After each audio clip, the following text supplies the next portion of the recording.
What is going on, Guardians, and welcome back to another Destiny gameplay video. Hey, in this video I'm going to be showing you guys footage from two matches that I had a terrible start on, and this whole video is just kind of all about what you do when you have games like that where you start off bad and things go downhill fast and you start to lose control of the match. How do you bring that around? How do you salvage matches like that? How do you get past a rough start? So this first game you're going to see here is a match of Trials of Osiris where we go down 4-0 but then we make a comeback and we end up winning the match. And it happened because we did very specific things for very specific reasons. So the very first thing that I would tell you is when you have matches like this, don't play like it's over. Okay? When you start to lose big and you are performing poorly, a lot of players, they fall into the trap of starting to play as if the match has already been won, even though it's not technically over. So it's easy to get like that because it's frustrating. It's frustrating to have matches that you start off poorly on, especially when you're trying to get something going and everything you seem to try just ends up biting you in the butt. And then especially when these guys get their super energy starting to chain together and you don't have anything to combat it with because you've been goosing. And here we go. We're now in a scenario where it is 4-0. So don't play as if the match is already over. What I mean by that is keep making your call-outs. I know that a lot of players, when they're down like this, it's frustrating. It's absolutely frustrating. And when we're frustrated or angry, a lot of times that translates into us sort of just sitting there and stewing and biting our tongue. We're not talking, we're not making call-outs, we're just sitting there stewing as we play the rest of the match out. And that's not good for anybody. It's not good for you, and it's not good for your teammates. Next thing I would say is stay calm. I know that a lot of players will resort to starting to rage more and more when they're in scenarios like this, and I get it. I do. Sometimes video games can just bring out those emotions, and it's tough to combat those sometimes. But you have to stay calm, understand, keep a healthy perspective, be like, this is a video game. That's all it is, and these are supposed to be fun and enjoyable, so I'm going to do everything in my power to keep myself from getting angry and raging. So you got to stay calm, make your call-outs, and the third thing I would say in regards to not playing like it's already over is stay focused. I know that for a lot of people, when they're in scenarios that are frustrating or enraging, it's sort of a defense mechanism just to distance yourself, just to tune out, right? And you already want to start creating mental distance from this match. Even though it's not over, you feel like it's over, you've played poorly, and so you're trying to mentally distance yourself from that loss already. But that doesn't do your teammates any good. You have to stay engaged. Don't tune out the game, because if there's any hope or a prayer of you bringing this back, then it's gonna happen because you stayed engaged to the match. You didn't start to distance yourself and tune out.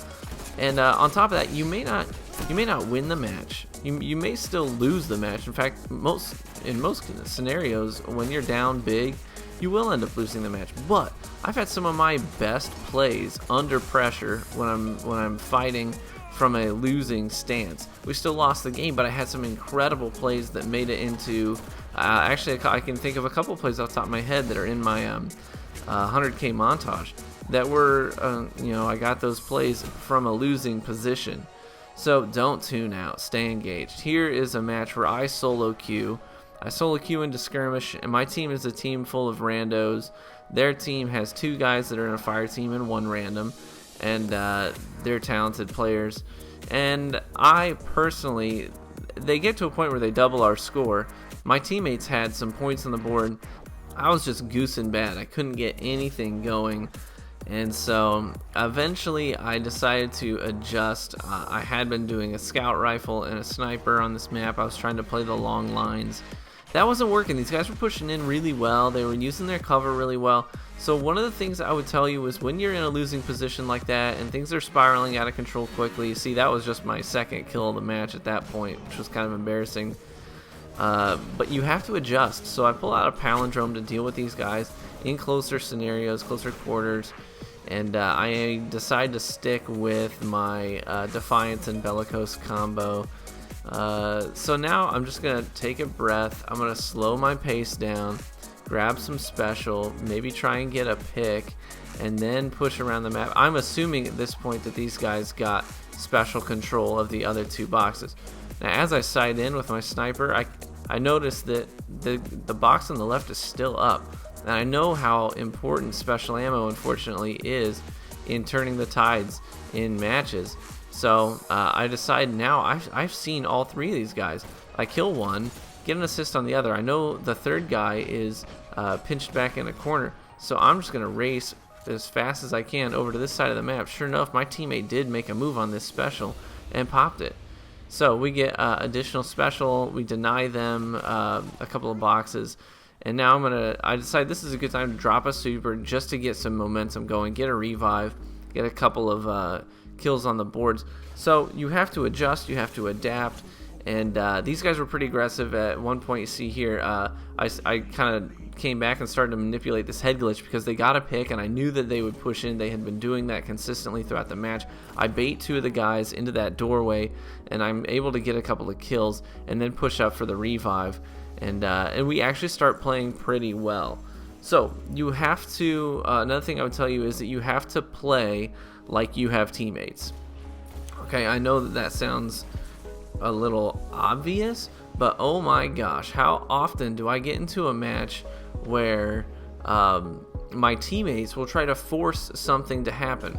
They will start to play as though this is Rumble and they just need to carry the weight of the world on their shoulders and try and make something happen all on their own. And so they make reckless approaches. They don't stick near the teammates to do any team firing or anything like that. And it ends up just adding to the severity of our loss. So don't do that. Don't try and force something to happen. So the best advice I can give you is that anytime you try and force something, it's often like a fart. If you have to try and force it, it's probably crap. So don't try and force anything. It's not going to end up as good as you're hoping it will be. Even if you're a great player, if you're playing from a losing position and you're already frustrated and you try to force something to happen, chances are you're just going to make things worse. So don't try and do that. Play like you have teammates. Try and move as a unit even when you're solo queuing. I do this all the time when I solo queue. I try and move near and with my teammates, maybe not right beside them, but try and push the same angles they are. And that's some of the best advice I can give you in terms of trying to come back from losses. Hopefully it's helpful, guys, and hopefully you make some sick plays in the Crucible, and I'll catch you in that Crucible. Bye!